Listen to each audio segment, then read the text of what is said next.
شوہر کی نافرمانی کرنے والی عورتوں، سنو اس بیان کو مولانا جرجیز کی آواز میں۔ جو اپنے رب کی شکر گزار نہ ہو وہ اپنے پتی کی شکر گزار کیسے ہو سکتی ہے؟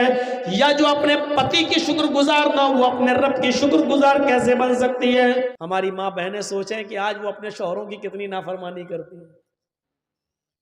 ایک مہینے کی تنخواہ لے کے شوہر گھر پہ آیا کہ خالی ہاتھ چلے آئے تو فیئر اینڈ لولی نہیں لائے، پاؤنڈز لانا چاہیے تھا، چلے آئے ایسی خالی ہاتھ۔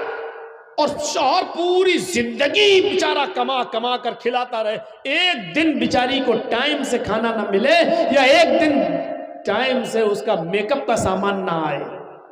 تم نے کیا کیا بتائیے؟ ہماری سہیلی کی شادی ہے اور ہم ایسے جائیں گے؟ جب سے آئی ہوں تمہارے گھر میں پریشان ہوں۔ اس شوہر کے دل پہ کیا بیتتی ہے؟ حضرت ابراہیم علیہ السلام جب اپنے بیٹے اسماعیل سے ملنے گئے تو کیا کہا تھا؟ اسماعیل علیہ السلام شکار کھیلنے کے لیے گئے ہوئے تھے جنگل میں، بیوی نکل کے آئیں، دیکھا ایک بڈھا کھڑا ہے، کہا السلام علیکم، کہا وعلیکم السلام، کہا اسماعیل کہاں ہیں؟ کہا وہ تو جنگل میں گئے شکار کرنے۔ کہا اچھا بیٹا یہ بتاؤ کہ گھر میں گزر بسر کیسی چل رہی ہے؟ تو اسماعیل علیہ السلام کی بیوی نے کہا بہت بری کنڈیشن ہے، صبح کھا لو تو شام کو نہیں ملتا، شام کو کھا لو تو صبح نہیں ملتا، بہت برا حال ہے۔ حضرت ابراہیم علیہ السلام نے کہا ٹھیک ہے بیٹا کوئی بات نہیں، وہ آ جائیں جب تمہارے پتی گھر میں تو ان سے کہنا کہ ایک بوڑھا آدمی آیا تھا اس نے تم کو سلام کہا ہے، اور دوسری بات اس نے یہ کہی ہے کہ گھر کی چوکھٹ ٹھیک نہیں ہے، گھر کی چوکھٹ بدل دو۔ چوکھٹ سمجھتے ہیں نا؟ دروازے پہ جو سامنے لگی ہوتی ہے چوکھٹ، کا گھر کی چوکھٹ بدل دو۔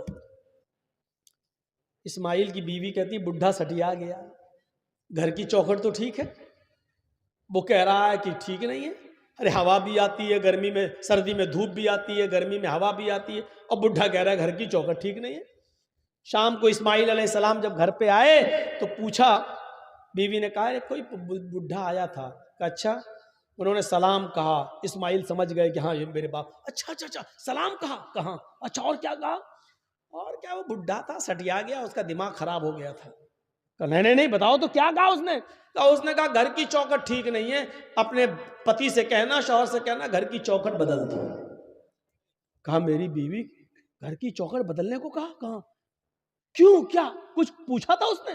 کہا پوچھا تھا گھر میں گزر بسر کیسا چل رہا تو میں نے بتا دیا، بہت برا، صبح کھا لو تو شام کو بھوکی سوتی ہوں، شام کو کھا لو تو صبح بھوکی اٹھتی ہوں، ایک ٹائم کھا لو ایک ٹائم ملتا ہی نہیں ہے، تو جو تھا گھر کا حال وہ بتا دیا۔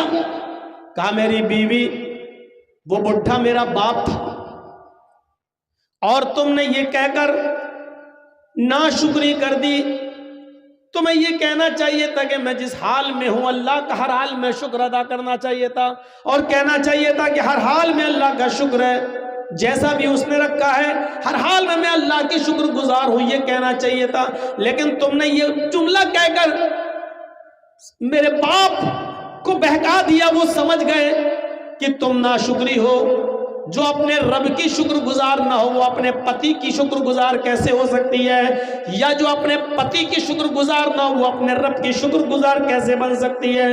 آئے میری بیوی چوکھٹ تم ہو، اور انہوں نے جو کہا کہ ان سے کہہ دینا کہ اپنے گھر کی چوکھٹ بدل دو، اس کا مطلب یہ کہ انہوں نے بیوی بدل دینے کی بات کی ہے، یعنی تمہیں طلاق دینے کا حکم دیا ہے، لہٰذا اپنے باپ کا حکم مانتے ہوئے میں تمہیں طلاق دیتا ہوں، میں اپنے باپ کی نافرمانی نہیں کر سکتا۔ اتنی سی بات پر طلاق کی گھر کا حال چال ٹھیک نہیں ہے۔ ہماری ماں بہنیں سوچیں کہ آج وہ اپنے شوہروں کی کتنی نافرمانی کرتی ہیں۔ ایک مہینے کی تنخواہ لے کے شوہر گھر پہ آیا کہ خالی ہاتھ چلے آئے تو فیئر اینڈ لولی نہیں لائے، پاؤنڈز لانا چاہیے تھا، چلے آئے ایسی خالی ہاتھ۔ اور شوہر پوری زندگی بیچارہ کما کما کر کھلاتا رہے، ایک دن بیچاری کو ٹائم سے کھانا نہ ملے یا ایک دن ٹائم سے اس کا میک اپ کا سامان نہ آئے۔ اچھا پڑوسی کی شادی میں ایسے جاؤں گی، ہم ہی چڑیل لگیں گے؟ تم نے کیا کیا بتائیے؟ ہماری سہیلی کی شادی ہے اور ہم ایسے جائیں گے؟ جب سے آئی ہوں تمہارے گھر میں پریشان ہوں۔ اس شوہر کے دل پہ کیا بیتتی ہے؟ جبکہ شادی میں تمہیں نئے کپڑے پہن کر جانے کی ضرورت تھی ہی نہیں، کیونکہ نئے کپڑے پہننے کا حق شوہر کے سامنے ہے۔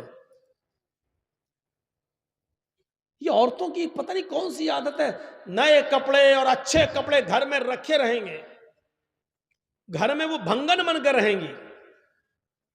کبھی جاؤ گھر میں، صبح سے شام تک نوکری کرو اور آفس سے گھر واپس جاؤ تو دیکھو کچن میں گھسی ہوئی ہے، سلوار گھسی ہوئی ہے، برتن مانج رہی ہے، قریب جاؤ تو پسینے کی بدبو آ رہی ہے، جبکہ اس عورت کو معلوم ہے کہ میرا شوہر آفس سے آنے والا ہے، اس کو پہلے سے بند صبر کر تیار رہنا چاہیے، اچھے کپڑے پہن کر تیار رہنا چاہیے۔ گھر میں رہے گی بھنگن بن کر اور شادی میں جائے گی ہیما مالنی کی اماں بن کر۔